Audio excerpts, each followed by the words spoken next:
Bonjour à tous. À quelques jours de la 3e édition de l'événement Micro ouvert autochtone, la rencontre d'aujourd'hui s'intéresse au leadership culturel chez les premiers peuples. Je m'appelle Catherine Perrin, je suis animatrice à Ici Première, puis aujourd'hui, je vous dirais que je vais surtout essayer d'être une écouteuse, une curieuse, une passeuse, puis le plus loin que j'irai, c'est d'espérer d'être considérée par nos invités comme une alliée.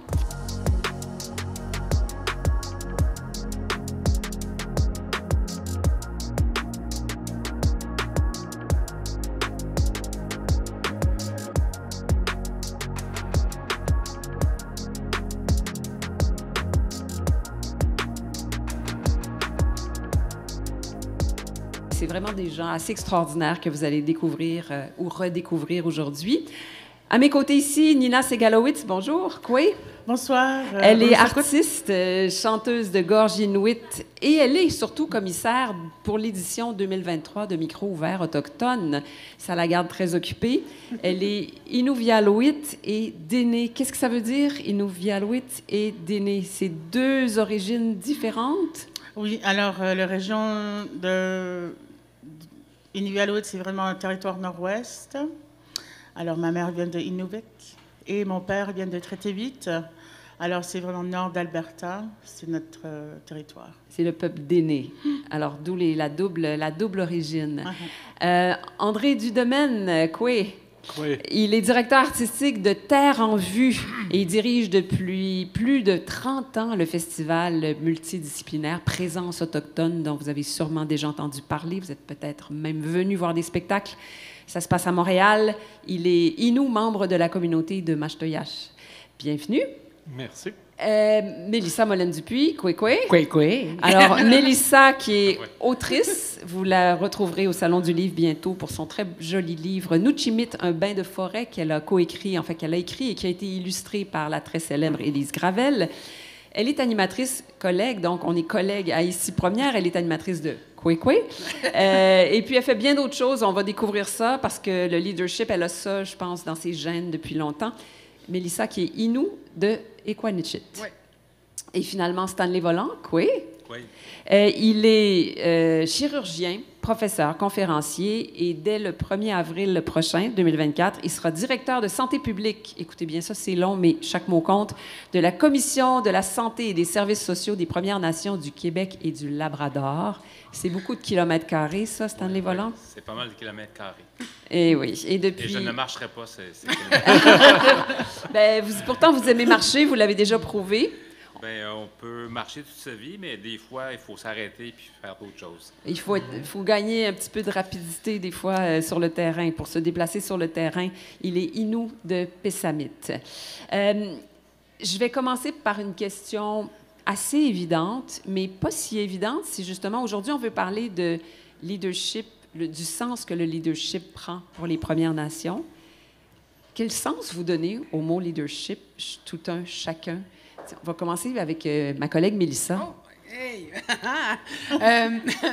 Ben, pour moi, le leadership, je dois avouer que le modèle originel, c'est celui dont on nous parle, qu'on voit à la télévision. On voyait souvent la politique, les politiciens, les chefs, les curés. Mais je dois avouer que pour moi, ce qui m'a vraiment inspiré dans une forme de leadership, c'est vraiment nos aînés, nos grands-mères, comment nos chefs traditionnels aussi, qui sont maintenant aussi des fois des chefs de bande, allaient de l'avant. Puis je pense que ça a été vraiment un des modèles que j'utilise, c'est le portage. Ah. Je dis souvent, puis je l'utilisais beaucoup pendant Idle No More, je disais le portage, là, c'est tu as le jeune chasseur en avant, puis tu as la coucoume en arrière. Puis il y a un contrat social qui se fait entre les deux. Fait que le jeune chasseur va aller de l'avant, va vérifier que tout se passe bien sur le terrain, il va regarder où est-ce que la chasse se trouve, et on va lui faire confiance de nous diriger à travers le bois. Mais la grand-mère en arrière, elle a un autre leadership. Elle va s'assurer que tout le monde va bien, elle va être en train de regarder, puis elle va aussi, avec ses connaissances, te dire « OK, non, on reste ici, regarde, les bleuets sont beaux, on va rester au moins 2-3 jours. » Et le contrat social qu'il y a entre ces deux formes de leadership-là, c'est de se faire confiance. Ah. Fait que souvent, je m'inspire beaucoup de ce genre de modèle, de comment on faisait le portage autrefois, comment on voyait chacune des personnes avait une parole, une vision, et que ça rendait le groupe plus fort. Fait que Magnifique, c'est quelque chose qui manque souvent, magnifique je trouve. image. Puis tiens, je pense que je vais un peu détourner ma question. Puis comme elle vient de nous donner un très bel exemple, justement, de leadership, c'est ce que je vais vous demander, André Dudemaine, par exemple, si je vous demandais un exemple de leadership dans votre communauté qui vous a marqué, puis ça peut être à l'échelle d'un enfant de 9 ans autant qu'à l'échelle de quelqu'un qui a tous les pouvoirs. Ben, c'est quelqu'un qui a beaucoup de paroles et peu de pouvoir. Je pense à Uchima Ghislain Picard, Ah oui. qui, toutes les fois qu'il prend la parole, parle d'abord en Inuaimun, la langue originale. Et je trouve que c'est un geste de souveraineté. Et c'est un geste, il le fait avec amabilité, il dit des mots aimables, il est très extrêmement courtois vis-à-vis de l'auditoire, qui ne comprend pas pour la plupart du temps ce qu'il dit d'ailleurs, mais il impose déjà la langue première du lieu, la langue des ancêtres, et pour tous ceux, moi y compris d'ailleurs, puisque j'ai grandi hors communauté, qui ne le comprennent pas, ça nous rappelle, d'une part, ce qui a été perdu, mais peut-être aussi ce qu'on doit retrouver, c'est-à-dire une certaine pérennité, un rôle des langues originales du lieu, parce qu'elles n'existent pas ailleurs qu'ici.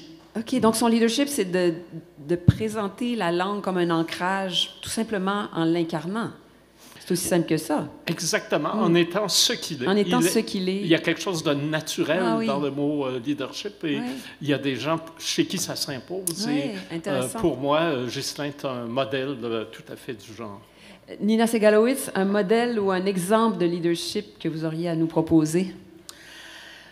Ben pour moi, le leadership, c'est vraiment un peu différent. Ben, c'est similaire de ce que Melissa a mentionné. Dans la communauté inuit, c'est vraiment quelque chose un peu différent dans le sens que on n'a pas de chef chez nous, mais plutôt on fait tout ce qu'on fait en communauté. Et il y a les aînés, c'est vraiment nos leaders.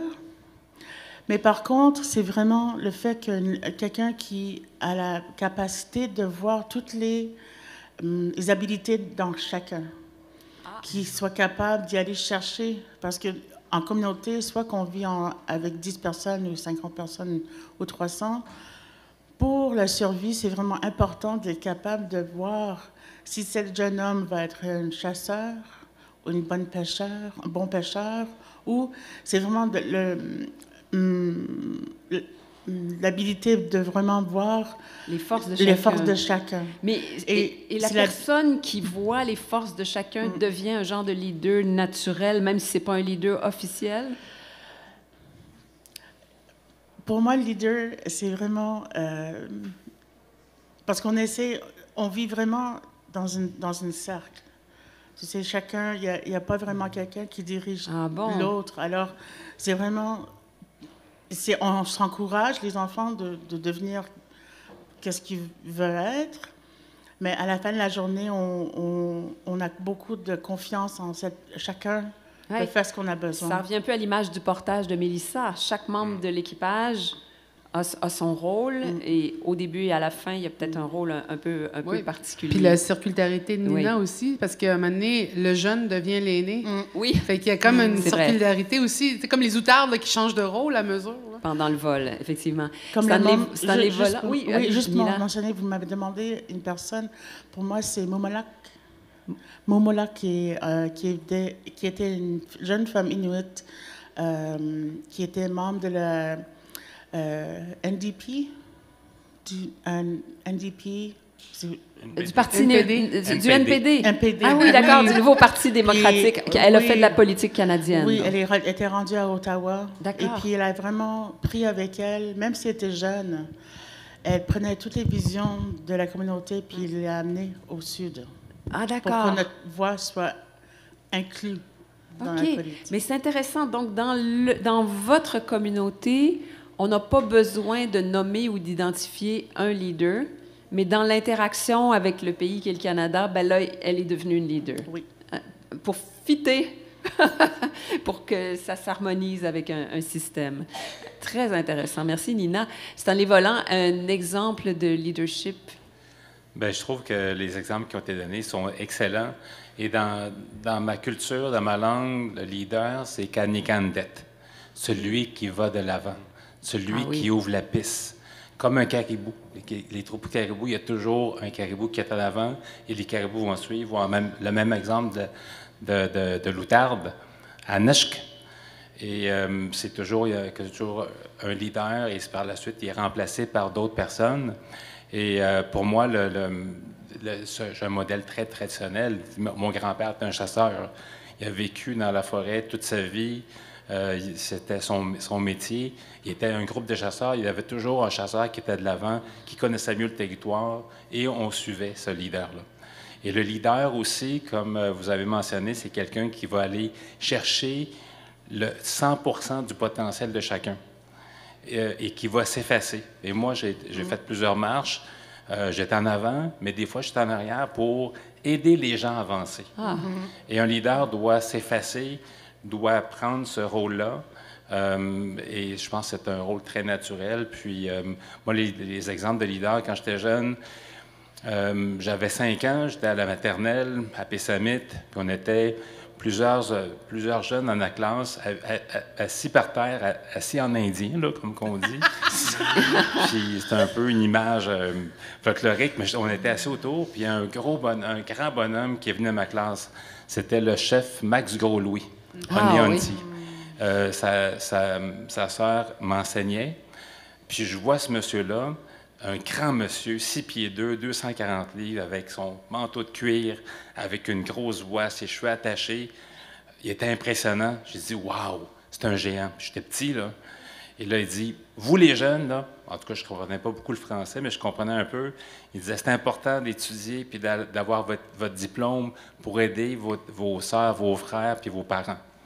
Moi, je me suis dit, moi, je veux devenir comme lui. Peut-être pas gros comme lui, mais devenir un leader, devenir un chef. Et par la suite, quelques années après, il y avait un jeune chef qui est devenu chef de mon village, le chef Léonard Paul, qui avait 25 ans, 26 ans. Et c'était un leader naturel, charismatique.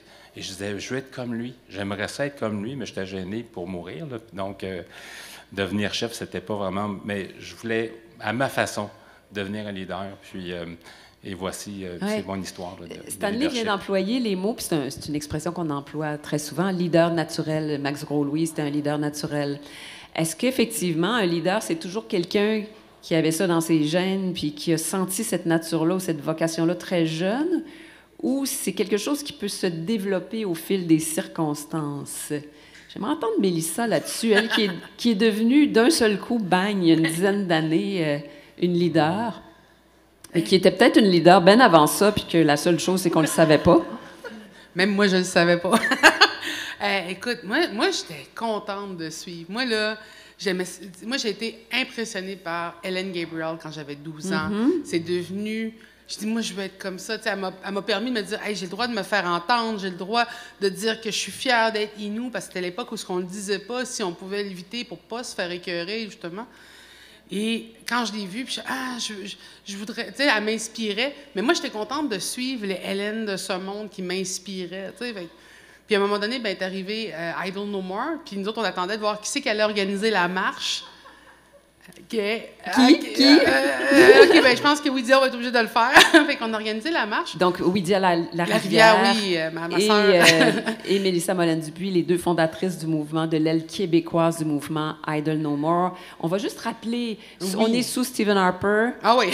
Les relations sont pas excellentes, on peut le dire comme ça.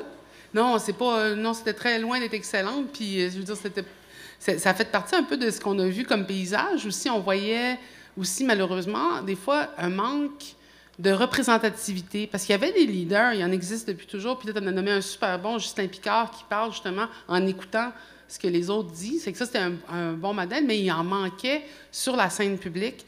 Et on s'est dit, il faut qu'il y ait plus de voix, il faut qu'on entende plus de voix. Et le mouvement Idle No More, pour nous, dans la forme de leadership, c'était des femmes. C'était basé sur une manière de faire très traditionnelle. Et c'était très...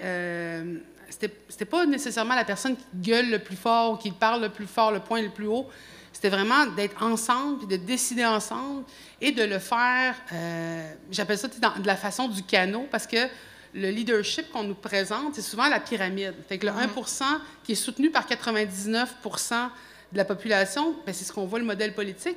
J'ai dit, mais la manière du canot, ce que j'ai vu avec Idle No More, c'est que tu vires le canot, puis les leaders autochtones supportent le 99 deviennent le canot qui porte, puis il n'y a jamais personne qui est content.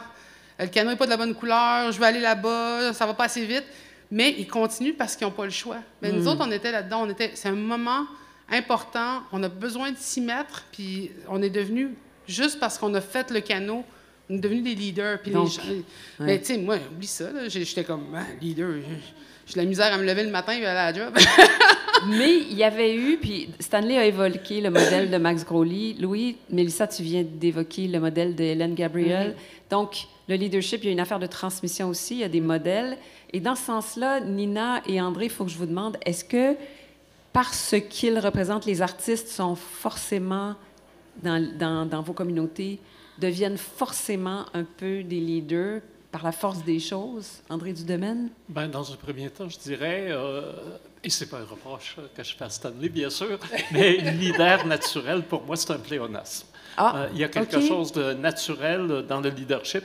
Il y a bien sûr des circonstances qui font qu'à un moment donné, il y a un besoin de leadership et il y a des gens qui, de façon souvent latente, ont les qualités pour le remplir. Et là, les deux ensemble, ben, l'étincelle se provoque et on va de l'avant. Et moi, je pense que tantôt, la définition de leader, qu'on ne m'a pas demandé, mais celle qui m'est venue en tête tout de suite, c'est celui qui peut déceler non seulement les qualités, mais les rêves. Les rêves un peu enfouis qui sont dans le groupe et que les gens n'osent pas réaliser. Et c'est là que le caribou, qui a saisi que c'est par là qu'il faut aller, va tout d'un coup ouvrir un sentier et les autres vont le suivre. Donc, il va être... Et si ce n'était pas un leader, les autres ne le suivraient pas, tout simplement. Et il faudrait qu'ils reviennent piteux vers le groupe. Donc, il y a ce mariage de circonstances. Et quand j'ai travaillé avec Arthur Lamotte sur un film... D'ailleurs, personne ne croyait dans les années 90. Voyons, Arthur, tu veux faire un film sur les artistes autochtones contemporains? Qu'est-ce qui arrive? Parce qu'il y avait illustré avec les grands aînés qui avaient vécu sur le territoire la vie traditionnelle et tout d'un coup, des artistes autochtones contemporains. Et Arthur répondait, ce sont les leaders d'aujourd'hui parce que dans une situation de crise, comme le Québec a vécu dans les années 60, dans un moment de questionnement identitaire, les artistes tout d'un coup deviennent une avant-garde. Alors, je dirais maintenant, oui, dans la circonstance actuelle où nous sommes d'une transition de la culture, où le monde traditionnel est derrière nous, mais où on veut toujours s'affirmer comme autochtone vers notre avenir, aujourd'hui, oui, les artistes talentueux et reconnus sont forcément des leaders très actuels et très nécessaires. Ils sont les caribous qui ont la vision de où doit être le sentier, par où aller. Certainement, ou du moins le bout du compas qui indique la bonne direction. Et vous, Nina Segalowitz, qui êtes la commissaire de Micro Ouvert Autochtone cette année, est-ce que les artistes que vous avez conviés, qui vont être ici en fin de semaine pour vous, ce sont tous des leaders? I'm going to talk in English for a minute. Okay. My brain, I did 3 interviews in French this afternoon, so my brain is a little bit...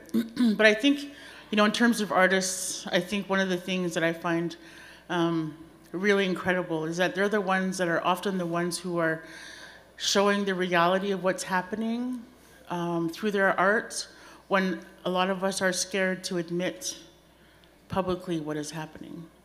And they're showing us with their art the truth of the reality of what's going on in our city, in our community, and sometimes they're the ones that are piercing the wound so that it comes out in the truth. OK. Je traduire juste un petit peu.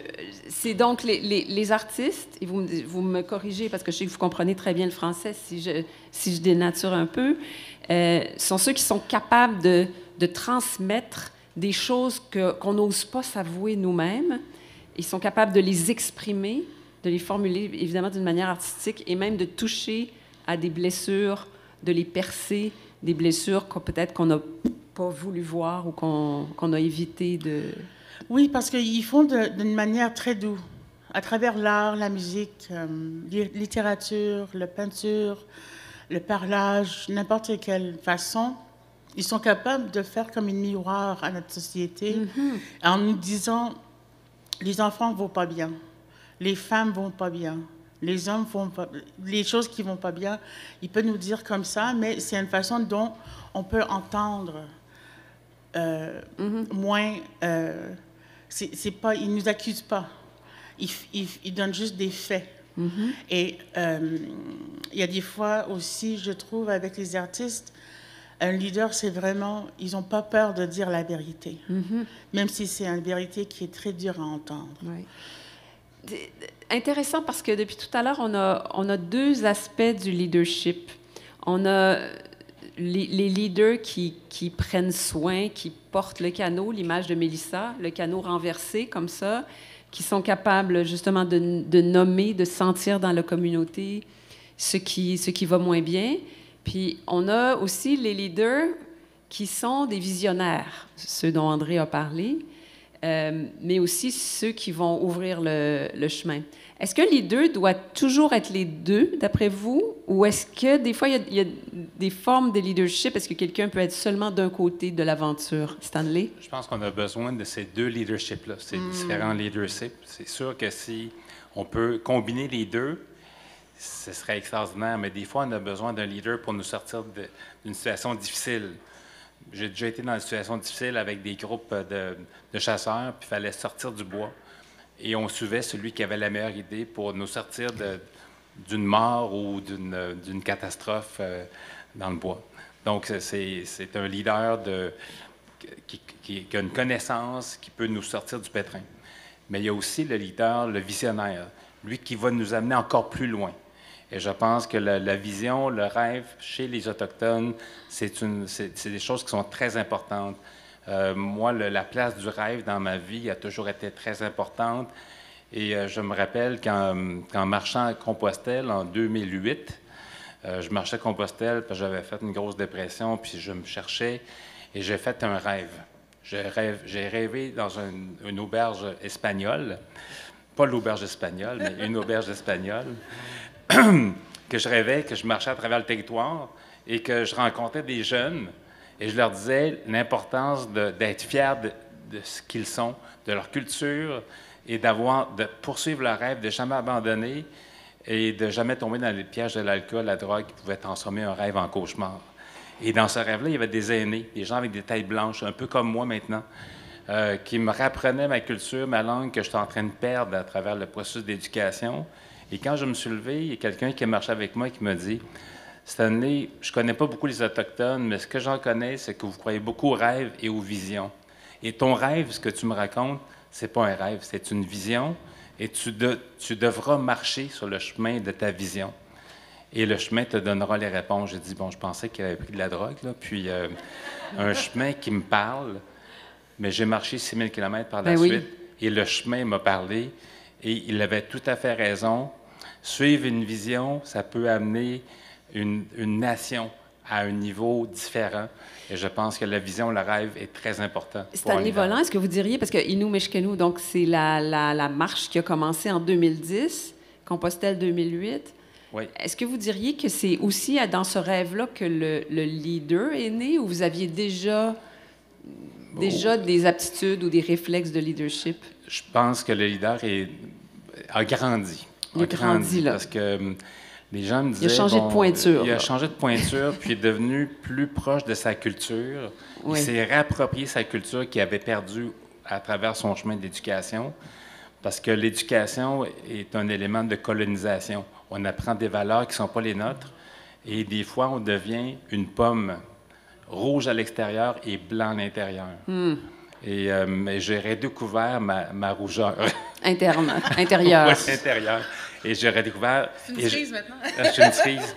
Mais j'ai découvert aussi que j'avais beaucoup d'estime pour mes grands-parents. J'avais beaucoup de... J'étais fier de mon grand-père, de ma grand-mère, de tout ce qu'ils ont fait comme trajet à travers le Québec. Mais moi, je l'ai fait. J'ai trouvé ça tough en Chine. Puis, et j'étais en forme. Je courais des marathons. Je faisais des... J'en ai complété 26, 100 demi-marathons. Et j'ai souffert. Et je pouvais imaginer comment mes grands-parents, avec beaucoup moins de capacité technique, là, ont souffert. Puis il n'y avait pas de Heroes Welcome que moi je recevais quand j'arrivais dans un village. Et j'étais encore plus fier de mes grands-parents. Et maintenant, je dis aux jeunes, soyez fiers. Nos grands-parents, c'était des athlètes, des surhommes. Et ces génétiques-là de surhommes, d'athlètes, on a ça dans notre sang, mais on l'a oublié. Ouais. Alors, on ne se le cachera pas, vous êtes là tous les quatre pour parler de leadership, mais on s'entend qu'ils incarnent aussi tous les quatre une forme de leadership, c'est certain. Ce que j'aimerais vous demander, André Dudemaine, par exemple, à quel moment dans votre parcours vous avez été conscient qu'il y avait ça dans votre parcours, justement, une espèce de responsabilité de leadership? Je dirais, c'est quand on m'a... Bon, j'arrivais à Montréal, c'était dans les années 85. Les cultures autochtones étaient complètement marginalisées. Si on parlait d'ailleurs, justement, mon expérience avec Arthur Lamotte qui a commencé pas longtemps après, où on faisait des démarches pour le film L'Écho des songes, là, qui a fini par faire, mais avec des moyens beaucoup moins importants que ce dont il avait rêvé. Et on voyait que quand on disait art autochtone, les gens reculaient, avaient un mouvement de recul comme si les deux termes étaient antinomiques. Alors, on partait vraiment de loin.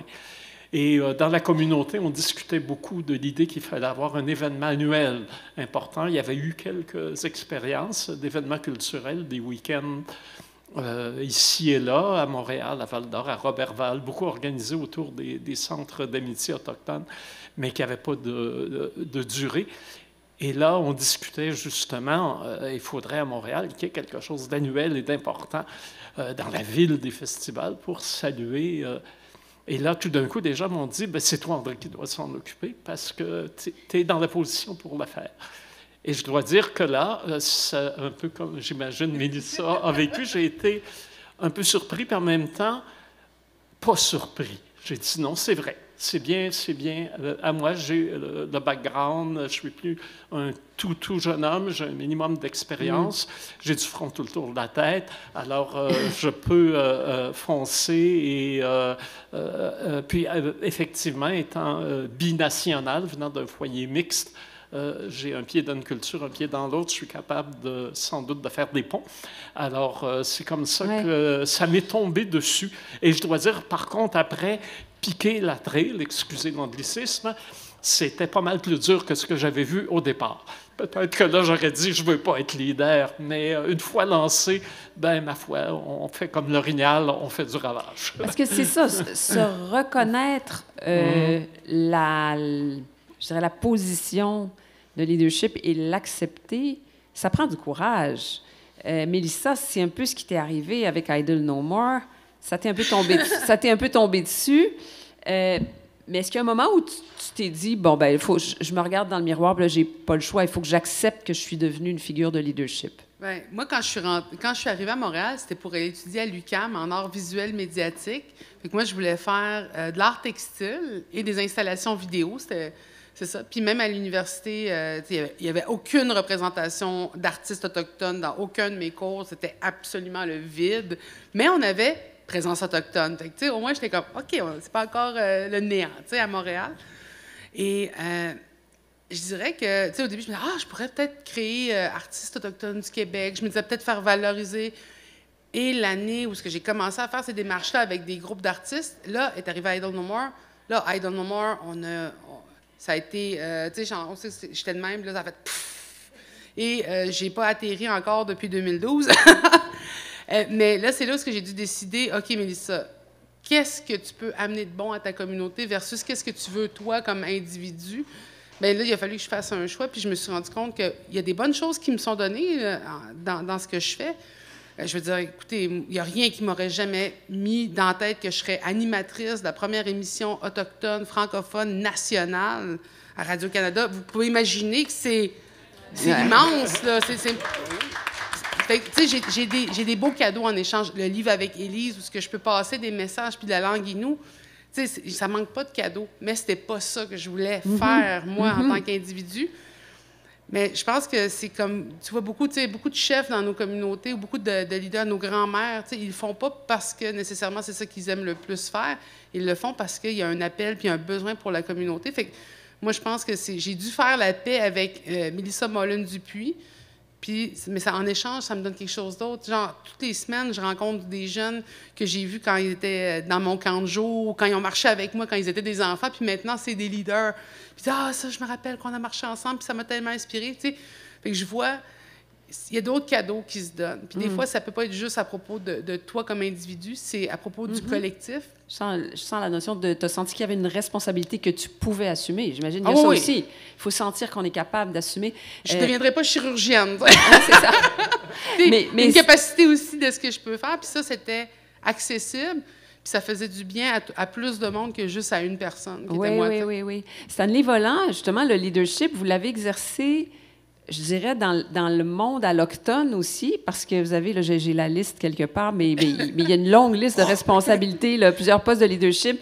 Comme président de l'Association médicale du Québec, ça, c'est rien que représenter 9000 médecins, par exemple. Conseil exécutif de l'Association médicale canadienne, Conseil canadien de la santé, Conseil consultatif des sciences de santé Canada. Il y en a eu comme ça. Mais ça, c'est tout dans le monde, finalement, dans le monde de tout le monde. Qu'est-ce que c'est la différence entre accepter d'exercer un leadership dans ce sens-là, puis ce que vous allez faire là, à partir d'avril, qui va être exercer un leadership dans la santé, mais pour vos communautés? Bien, je pense que c'est un exemple que les Autochtones peuvent être aussi bons que les non-Autochtones. Et dans ce sens-là, il y avait une responsabilité de le faire. D'avoir été président de l'Association médicale du Québec, d'avoir été vice-président de l'Association médicale du Canada, qui regroupe 90 000 médecins au Canada. J'aurais pu devenir président de l'Association médicale canadienne, mais pour des raisons personnelles, j'ai refusé. Mais c'était pour démontrer qu'un Autochtone peut être aussi bon, égal et peut-être meilleur qu'un non-Autochtone. Et ça me rappelle quelque chose quand j'étais jeune, quand mon grand-père, on se promenait sur le territoire pour chasser. Moi, je me rappelle, j'avais ma petite carabine, mon grand-père avait son 30-30. Puis là, j'ai dit à mon grand-père, j'ai dit, que je l'appelais papa, Nodawi. Je disais, Nodawi, qu'est-ce que tu as eu comme cadeau d'Hydro-Québec pour tous les territoires qui ont été inondés? Parce que la rivière Pessamit a été la première rivière qu'Hydro-Québec a inondée. Berzimis 1, Berzimis 2 en 54-55, et ensuite le complexe Outarde-Manic, qui sont sur le territoire de ma nation. Et là, il me dit, j'ai reçu cette carabine-là et une boîte de balles de 30-30. Et là, je l'ai regardé, j'ai dit, c'est un beau cadeau, Nodawi. Ils t'ont donné un beau cadeau. Et je me rappelle, il m'a rien répondu. Il a baissé les yeux. Et je sais maintenant ce qu'il voulait me dire. J'ai honte. J'ai honte, mon fils, d'avoir laissé tomber notre terre pour une carabine et des boîtes de 30-30. Je sais qu'il m'aurait dit, j'aurais dû prendre cette fusée-là et les chasser. Et plus tard, il m'a dit, toi, mon fils, tu vas aller à l'université pour apprendre la langue des Blancs, leur science et leurs lois pour défendre notre terre qui nous a été volée. Et pour moi, ça a été comme une mission que mon grand-père m'a donnée. Et il est mort quand j'avais 17 ans. Il a été tué par une voiture renversée par un non-autochtone qui était en état d'ébriété. Il n'y a jamais eu de conséquences parce qu'un Indien mort, c'est un problème de moins. Et aujourd'hui, je suis sûr que Nodawi, mon chum, est très fier de moi. Puis il a dit, oui, je pense que tu n'es pas devenu un avocat, tu n'as pas défendu notre terre, mais ce que tu as fait démontre que tu as du leadership et tu as amené d'autres jeunes à devenir excellents. Ils sont devenus des leaders à leur tour. C'est très beau. Mais toute une commande. Oui, allez, André. En 2005, c'était les premières années d'APTN, le réseau des peuples autochtones. Puis j'avais été comme représentant régional du Québec sur le conseil d'administration. Et il y avait un aîné, un être formidable qui s'appelait Peter Kenyu, qui était un savant de la culture Ojibwe, connaissait les chants, nous donnait des instructions, nous accompagnait. C'était un être extraordinaire. Et il y avait un petit ado timide qui avait son petit tambour, puis qui le suivait, puis qui battait le tambour quand l'aîné faisait ses chants. Eh bien, ce petit jeune homme est maintenant premier ministre du Manitoba. Ah! Oui, ça aussi, c'est à saluer. Oui, effectivement. Oui. Ça parle de transmission, ça. Nina Segalowitz, est-ce qu'un artiste qui, comme vous, pratique le chant de gorge, qui vient vraiment qui est très, très propre à la culture inuite, est-ce qu'il y a, dans le leadership de l'artiste, il y a aussi une responsabilité de transmission, j'imagine? Juste pour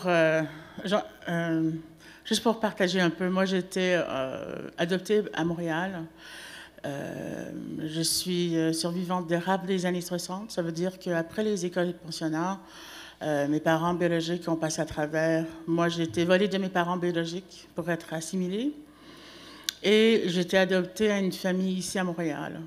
Et alors, moi, j'étais élevée dans une famille juive et philippine. Oh. Et pour moi, la musique faisait pas toujours partie de la famille. Je joue le violoncelle depuis que j'ai 3 ans. Et pour moi, c'était... Mais j'avais aucune idée qui j'étais. C'était quelque chose... Dans le temps, dans les années 70, 80, d'être esquimau, dans le temps, c'était esquimau. Mais c'était pas quelque chose que mes parents m'ont poussé à être. Mais à l'âge de 18 ans, je me suis dit, ben là, ça serait important pour moi de vraiment guérir le trou que j'avais. Et puis je me demandais qu'est-ce qu'il fallait faire.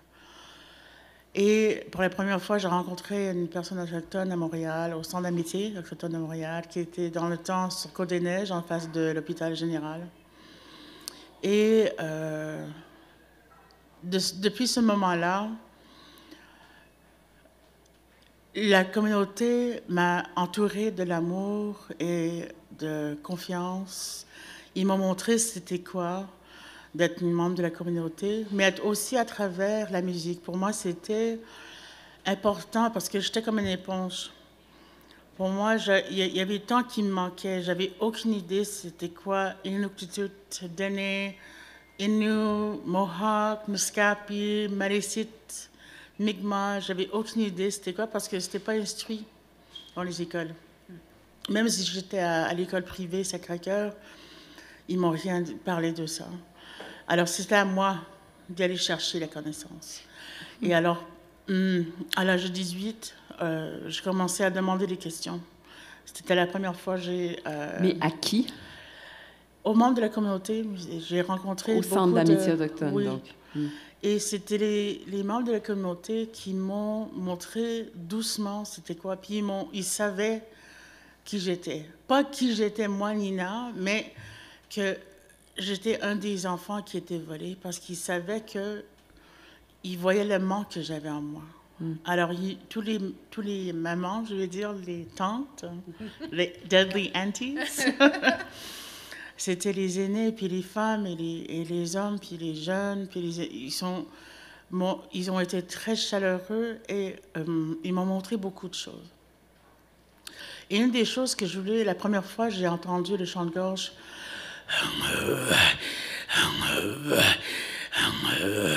ça m'a donné des frissons parce que j'ai jamais entendu ce son-là, premièrement. Mais aussi, il y avait quelque chose dans moi qui savait que ça faisait partie de qui j'étais. Et je sais qu'en tant comme humain, on cherche toujours notre place dans la vie. On essaie de trouver qu'est-ce qu'on veut faire dans la vie, qu'est-ce qu'on veut créer. Et pour moi, j'ai dit, je vais apprendre comment faire ça. Et puis alors, moi, je suis allée rencontrer une femme, Evie Mark, avec mon amie Takalik Partridge. Et puis on était, il y a 25 ans, on était, dans le temps, c'était là avec les cassettes. On n'avait pas de CD. Je suis allée avec une cassette chez Ivy, puis on a commencé à apprendre. Et c'était une forme de musique qui était on n'avait pas le droit de faire au Grand Nord. Ah non? Les prêtres et les sœurs nous ont dit que ça faisait partie du diable. Alors, c'est allé en cachette, on faisait en cachette. Jusqu'en quelle année, à peu près, c'est resté un peu interdit par les autorités religieuses? Ben jusqu'à, je pense que c'était 82 ou quelque chose comme ça, où c'était commencé à remonter un peu. Ouais. Et pour moi, comme artiste, moi, je ne me voyais pas comme artiste, encore. Pour moi, c'était quelque chose que je faisais pour me nourrir, de nourrir mon esprit. Et je pense que c'est comme ça que beaucoup d'artistes commencent. C'est qu'est-ce qu'ils ont besoin de faire sortir soit l'amour ou la rage ou des émotions très fortes qui ne peuvent pas contenir dans eux, mais aussi c'est vraiment de faire toucher les autres aussi. Alors pour moi, quand j'ai commencé à faire le chant de gorge, c'était vraiment pour moi, de guérir le parti de moi qui était brisé. Mais avec le temps, j'ai vu qu'à travers la musique, soit le chant de gorge, le tambour à la main, le violoncelle, c'était une façon vraiment de rapprocher les différentes communautés. Ça veut dire que le fait que j'étais élevée par les non-autochtones, je connaissais leur langue, je connaissais leurs paroles, je connaissais comment ils pensaient. Et de l'autre côté, j'avais les connaissances que la communauté me donnait, et j'ai commencé à demander les différents membres de se rapprocher. Et pour moi, it's not necessarily leadership, mais c'est la capacité de voir que les différences ne sont pas tant que les similarités. Ouais, et pour moi, à travers la musique, c'est ça ce que créer j'essaie de faire. Un point de pivot, de jonction. Mais oui, c'est peut-être une forme de leadership. C'est de ça qu'on parle. Et c'est devenu de la transmission, parce que maintenant, à votre tour, vous l'avez transmis. Oui, moi, je suis maman puis grand-maman. Et mes deux filles, ils chantent. Ma fille est là, elle cache en ce moment. Elle est adolescente, alors elle veut rien savoir de ce que je fais dans la vie. C'est normal.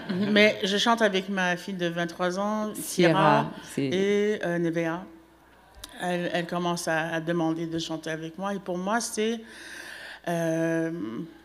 fait partie de la revendication, on dit. Le fait qu'ils ne m'ont pas cassé.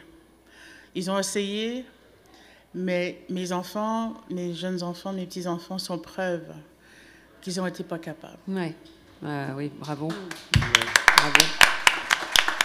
Mais ici, je me permets d'ajouter, oui, André, parce que je me souviens de cette époque, et le chant de gorge a failli disparaître, hein, parce que tellement il avait été interdit, refoulé, vécu comme quelque chose de honteux, et quelques femmes ont commencé à le faire revivre, et c'était un cercle très fermé, parce qu'ils ne voulaient surtout pas d'appropriation culturelle, alors que le fait qu'ils aient connecté cette jeune dame qui avait été élevée en ville, dans ce cercle très restreint, il y avait là un lien de confiance très fort. Oui, c'est intéressant parce que ça montre qu'effectivement, il y a toutes sortes de formes au leadership, toutes sortes de responsabilités.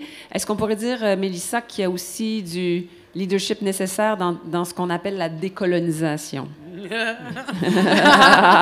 Oui. Juste un peu. Juste un peu, hein? Décolonisation. Moi, je pense que Idle No More, c'est décolonize all the stuff. Là. Je ne dirais pas le vrai mot parce qu'il y a des enfants. Mais c'est l'idée qu'il n'y a pas de bonne colonisation. Je me suis fait dire... Oui, mais tu sais, nous autres, au Québec, c'est de la bonne colonisation. Je suis comme... Pour vrai? Oui, c'est gênant, ça. Mais c'est correct parce que de plus en plus, je pense qu'il y a un réveil par rapport à la colonisation. Présentement, je pense qu'il y a aussi un regard sur la colonisation qui existe dans d'autres pays. Je pense qu'on le voit présentement, justement, avec la Palestine. Il existe en aucun moment de l'histoire, en aucun lieu, une bonne colonisation.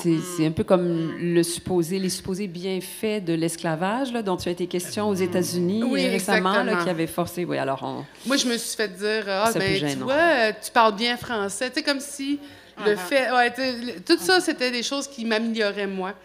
Mais moi, je pense que une des premières choses que j'aurais faites, ça aurait été une réaction viscérale à ça. Je me serais peut-être... Non, je ne veux pas rien savoir. Mais les gens qui, justement, ont lutté contre la colonisation de ma culture, de ma langue, sont ceux qui m'ont inspiré à faire, justement, comme tu l'as dit, Nina, la réconciliation. Mais une vraie réconciliation, pas juste, genre, esthétique.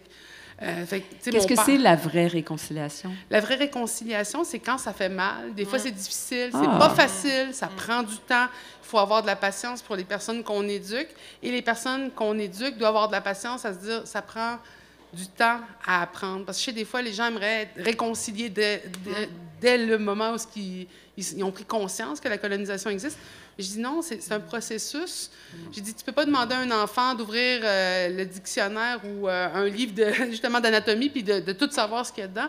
J'ai dit, bien, présentement, on est dans une situation où on est en processus ensemble. Puis pour ça, il faut des leaders, puis des leaders que je trouve plus traditionnels, ceux qui transmettent les savoirs, ceux qui prennent le temps d'éduquer, qui ont la patience, comme les grands-parents, comme les parents, comme une maman qui prend le temps de répéter 56 fois la même chose, mais tes culottes dans le panier.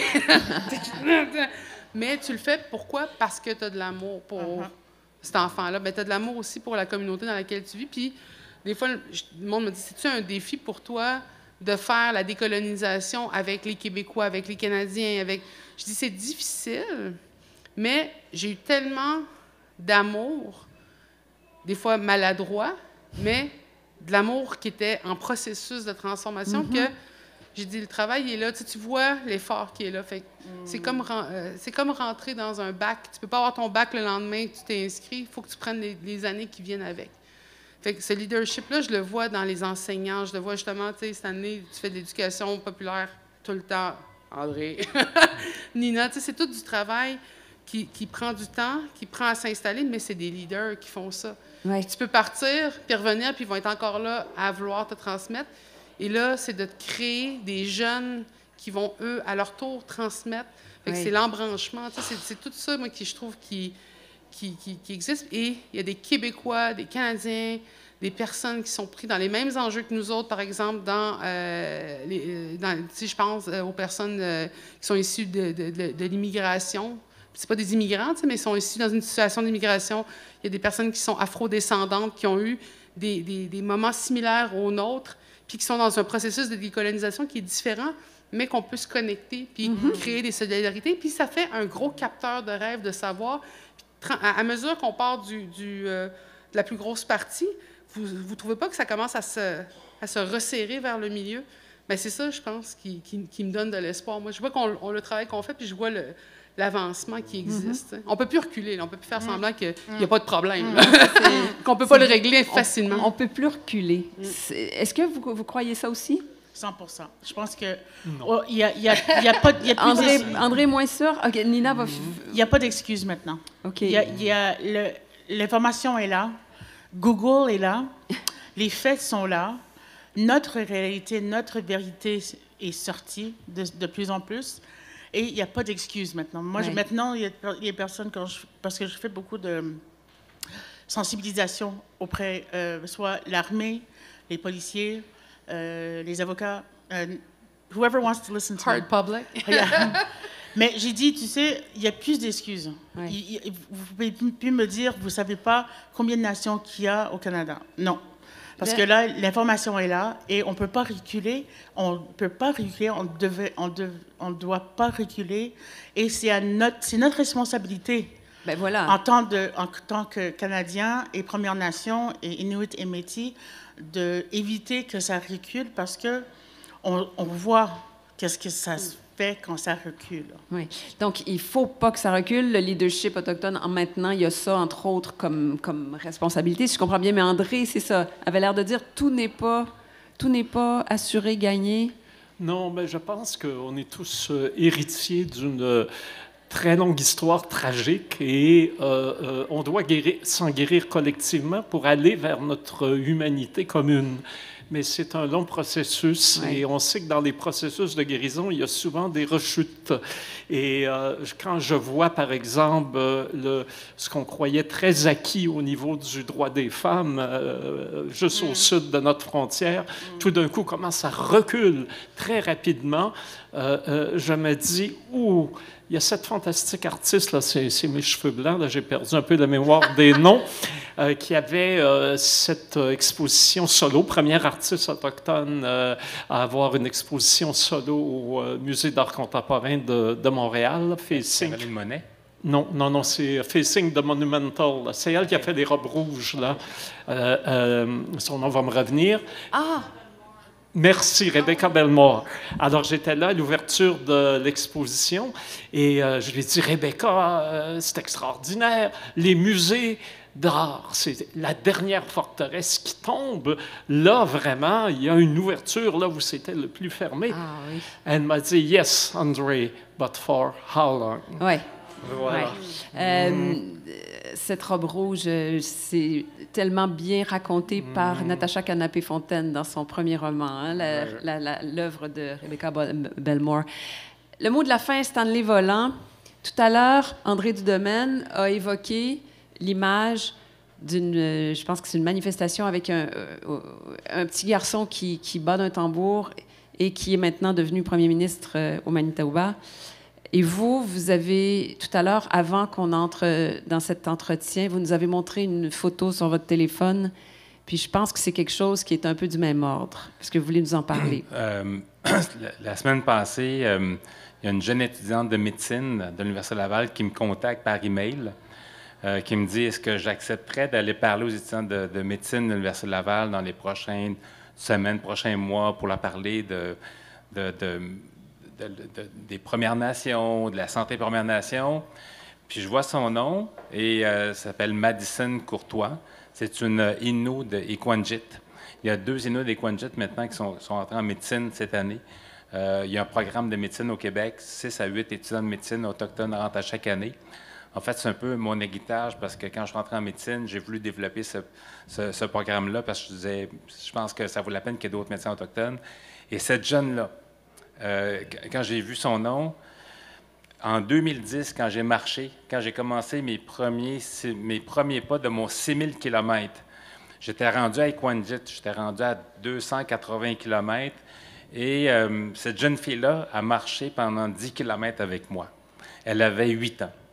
Et aujourd'hui, elle a 20 ans, elle est en première année de médecine, elle m'écrit, et je lui ai envoyé une photo d'elle quand elle avait 8 ans, avec Stanley, avec son gros sac à dos sur le dos, qui commençait une marche de 6000 km. Voilà. Et j'ai eu plusieurs témoignages comme ça à travers ma vie de jeunes qui ont dit « Ah, je suis devenu avocat parce que j'ai cru à ton rêve. Je suis devenu homme d'affaires parce que j'ai cru à ton rêve. Je suis devenu un artiste parce que tu m'as dit « Crois à ton rêve, puis persiste, puis abandonne jamais. » Et ça, pour moi, c'est une belle reconnaissance que être un leader, c'est en faire d'autres et laisser la place aux autres. Voilà. Je pense que ça, là, comme mot de la fin, c'est en créer d'autres et leur laisser la place. Merci. Alors, j'espère... Tinashkumitin, c'est à peu près ça? Un grand, un immense merci. En Inuktitut, c'est Nakormek. Nakormek? Alors, Nakormek, Nina Segalowitz et Tinashkumitin, aux 3 autres qui sont donc Innu. Alors, André Dudemaine, Mélissa Molène-Dupuis, Stanley Volant, vraiment de tout notre cœur. Et on va maintenant donc se quitter pour cette fois-ci, mais se retrouver bientôt pour un autre entretien Art et Société. Au revoir.